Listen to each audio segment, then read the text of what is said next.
Bhavnagar parole furlough સ્ક્વોડના સ્ટાફને મળેલી બાતમીના આધારે જશોનાથ ચોક પાસે પિલગાર્ડનમાં 3 વ્યક્તિઓ ઊભા તેની તપાસ કરતા તેમની પાસેથી ₹16,400નો મુદ્દામાલ મળી આવતા જે શંકાસ્પદ માલસામાન કબજે લઈ નાસિર હુસૈન ઉર્ફે નાગ લિયાકતભાઈ રફાઈ રહે કુંભારવાડા, દીપકભાઈ અરવિંદભાઈ મોણપ્રિયા રહે ભરનગર અને ફારૂકભાઈ કાળુભાઈ શેખ વડવા નેરાજે ત્રણેયની પૂછપરછ કરતા વિદ્યાનગર શ્વેત કમલ સોસાયટીમાં આવેલ બંધ મકાનમાંથી ચોરી કરેલ હોવાની કબૂલાત કરેલ જેથી નિલમબાગ પોલીસ સ્ટેશનમાં સોંપી આપવામાં આવેલ।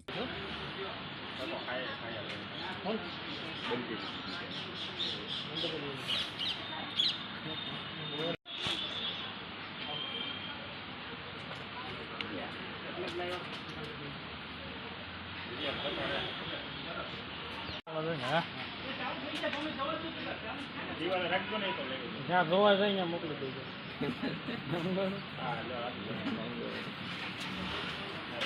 દાદા બે